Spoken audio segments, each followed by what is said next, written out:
Hello guys, what's up sa inyo? So ngayon guys, nandito kami sa loob ng City Hardware para tumingin sa mga mabibili dito na mga MCCB breaker para sa aking solar setup.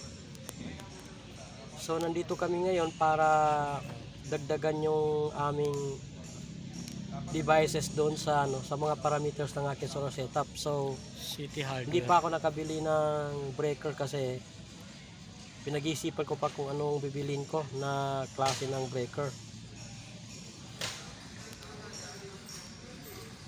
So nandito kami guys. Tingnan nyo guys. Ang daming tao. So bali nakakuha na ako ng breaker guys. So yung sa gitna guys, yan ang binili ko. Yung kulay blue na rin. Bali ang ginawa ko sa akin solar setup is dinagdagan ko ng isa pang malaking wire para sa inverter to battery. Para mas matibay yung wire niya, para hindi siya uminit.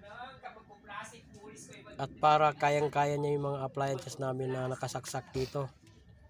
So ito yung aking battery na 12 volts 120 Ah at saka 12 volts na 150 Ah. So yan ang aking battery. So ito na yung aking biniling pilot light, nakalagay na. Bali, gumagana na siya. So ngayon naka solar priority ako guys. So yan siya guys. Malakas din ang aking harvest ngayon. Umaabot ng 8.1 na ampere. So yan siya guys. Bali, fully charge na yung aking battery. Kahit ginagamit ko siya guys, habang naka-charge is napupull na rin. So yan guys, ang aking voltahe 13.4.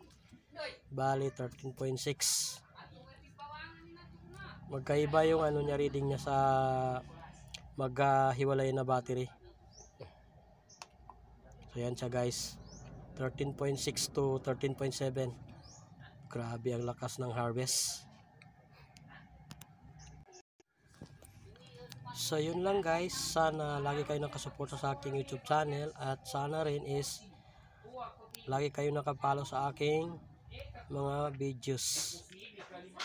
And patuloy kayong mag-subscribe sa aking YouTube channel. Press the notification bell para lagi kayong update sa aking mga ina-upload na videos dito sa aking YouTube channel. So yun lang guys.